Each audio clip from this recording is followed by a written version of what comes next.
Buenas tardes, mi nombre es Pierina Paniche y yo voy a hablar sobre la historia del derecho laboral en Venezuela. Voy a comenzar a hablar sobre lo que fue el origen y evolución del derecho laboral. El derecho laboral se da en la época de los romanos y la antigua Grecia. Los romanos tenían esclavos, los cuales eran usados para trabajos excesivamente bruscos, para servicio en sus hogares, realizar todo tipo de deseo de sus dueños.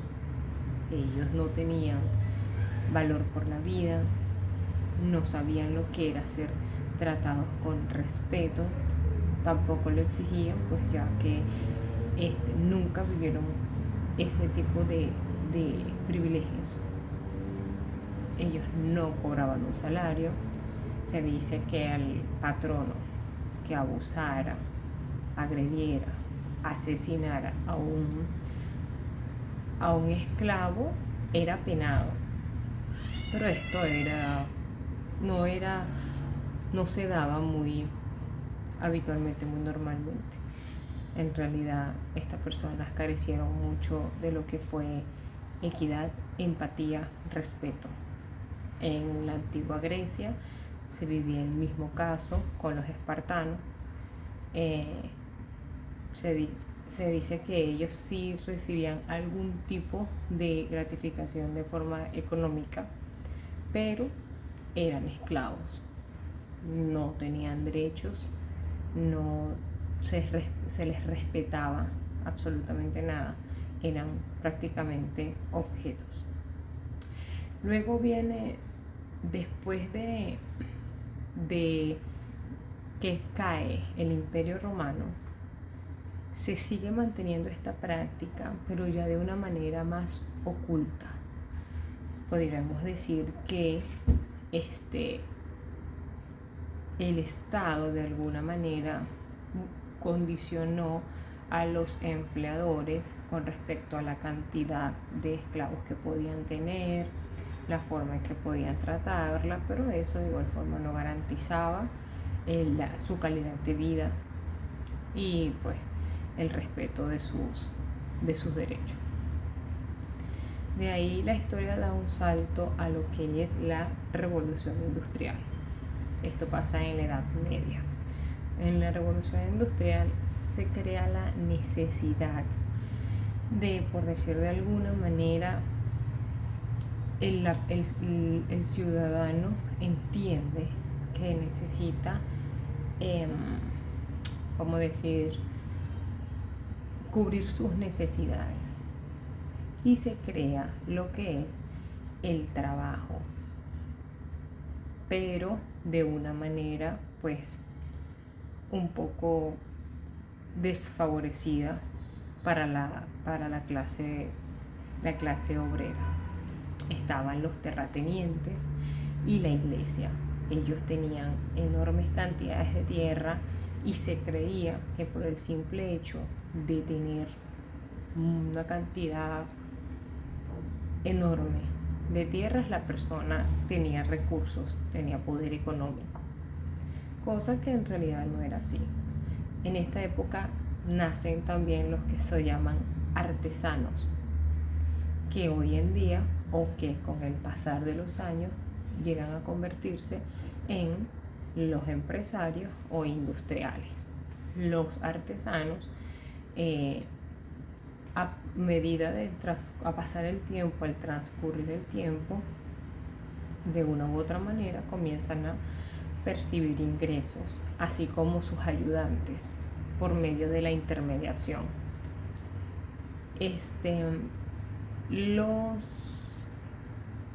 Cuando evoluciona la sociedad, se dan cuenta que necesariamente una persona no es rica y poderosa por tener grandes tierras, por nacer en una familia noble. Se dan cuenta que realizando otra actividad que le genere ingresos, una persona podía crecer y desenvolverse, realizarse económicamente y poder obtener un mejor estatus social.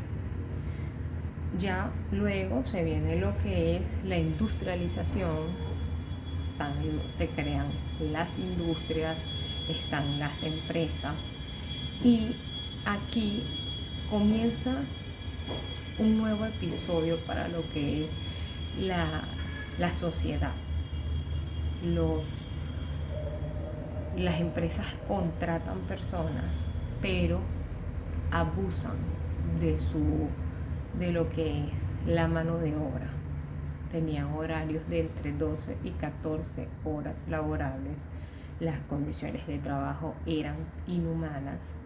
No había higiene, no había respeto a su vida, no había garantías. Las mujeres, había mucha discriminación de género. Las mujeres les pagaban por debajo de lo que podía ganar un hombre y los niños eran sumamente atractivos para lo que era una empresa debido a que podían pagarle aún más por debajo de lo que cobraba una mujer. Entonces existía un desnivel, existía unas violaciones a los derechos humanos de las personas impresionantes. Los obreros comienzan a darse cuenta de que ellos merecen un trato más digno y se da lo que es la destrucción de maquinarias en Netlut en 1779.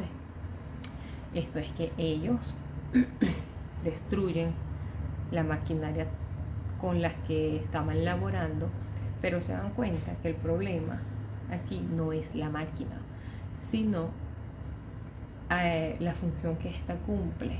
O sea, lo que ellos hacían, el trabajo que ellos realizaban, no estaba siendo valorado, no estaba siendo respetado.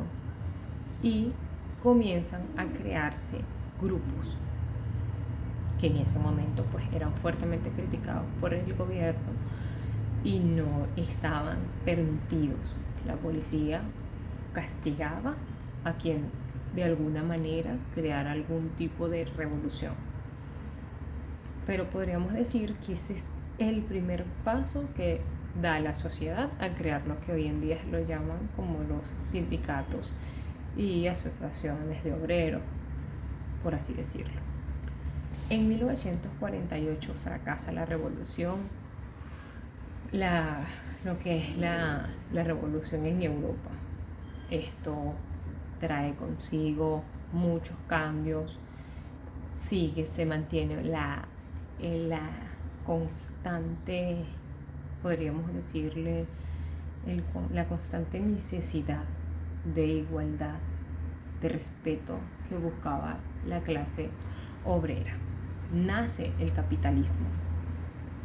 El capitalismo se da porque una gran cantidad de empresarios se une, recopilan una gran cantidad de dinero y crean lo que es las grandes zonas industriales. Esto hace que las personas que no forman parte de este grupo se vean en la necesidad de trabajar para poder cubrir sus necesidades. En el siglo XVI, la reina Isabel I, esto da por los años de 1601, crea un sistema de caridad. Esto consistía en intentar darle ayuda al más necesitado. Así como daban ayuda, también habían sanciones para las personas que estuvieran en buen estado de salud y no trabajaran y no quisieran trabajar, pues eran castigados. Se construyeron, por decir, parroquias, los cuales eran los tributos de los comercios financiaban este tipo de actividades para que hubiese más control de lo que era el vagabundeo en la ciudad. Esta ayuda dependía del nivel de la pobreza que la persona tuviera y además de eso tenían que tener en cuenta que existían personas que buscaban beneficiarse de este ingreso que percibían por parte de los tributos. Entonces fue un momento un poco delicado, pero que de una u otra manera ayudó a gran parte de los ciudadanos, pues. Después de esto viene lo que es el inicio a la ley laboral en nuestro país. La ley laboral en nuestro país está compuesta o está constituida por dos etapas. La primera, que está desde 1830 hasta 1917, cuando se crea la ley de talleres y establecimientos públicos, y la de 1900 hasta nuestros días. Voy a hablar un poco sobre la primera etapa, cuando hablamos de la ley de talleres y establecimientos públicos. Estos funcionarios en lo que era municipio, estados, provincias, crearon leyes, normas para que rigieran lo que era la parte obrera. Y había una serie de funcionarios que se encargaban de que estas reglas se cumplieran y que se respetara el derecho de los ciudadanos. Luego viene la segunda etapa, que nace en 1917 y que pues nos rige hasta nuestros días. Esta ya viene de lo que hablé de la ley de talleres y establecimientos municipales, que es, por decir, la primera ley del trabajo que existió en nuestro país. De ahí damos un salto al 23 de julio de 1928, cuando se puede formalizar, por decirlo de alguna manera, lo que es la ley del trabajo. Podrían decir, tenemos una ley, ¿ok? Que, si bien es cierto, fue en la época del presidente Gómez y no se cumplió, sino que fue algo más como por compromisos políticos exteriores, no fue muy positiva, pero en esta ley se incluyeron lo que fue el respeto al horario laboral, se incluyó que las personas tenían que trabajar solo 8 horas, y también se incluye lo que es el seguro social obligatorio. A mi juicio, bueno, un gran avance para todo lo que veníamos arrastrando. Después de esto, a la época de 1937 y 1938, se crea una comisión especial que es para el estudio de la ley. Se crea un grupo de personas que se dedican a lo que es buscar las mejoras para crear una ley con bases sólidas, donde se respete principalmente lo que es el derecho al trabajador.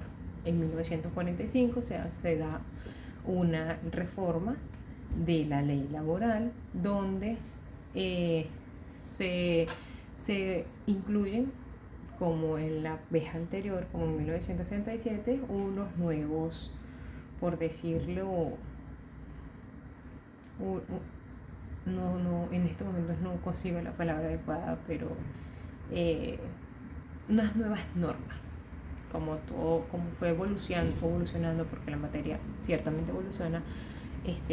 Todo fue siempre en inclusión, incluir normas para la mejora del trabajador. En este caso, pues se prohibió la reelección de los sindicatos por más de 2 años seguidos. Se crea el nuevo cambio en la numeración legal de la norma y lo que son las primas anuales. De ahí pasamos al decreto presidencial de 1973. Tuvo mucho rechazo, ya que vino cargado de muchas irregularidades. Hubo bastante descontento por la sociedad, ya que atacó principalmente las garantías constitucionales y las libertades del trabajador. Esto queda fuera del escenario y el 1 de mayo de 1991, pues entra en vigor la nueva ley del trabajo que sustituye a la ley que nos rigió por 55 años consecutivos. Esta ley del trabajador pues está constituida por 665 artículos, todos en pro del beneficio, garantías, respeto de los trabajadores y trabajadoras. Esta nueva ley trajo muchos cambios, trajo muchas cosas positivas. Entre ellas podemos decir que incluyó lo que es las vacaciones, o les dio un lapso más considerado, como de 30 días.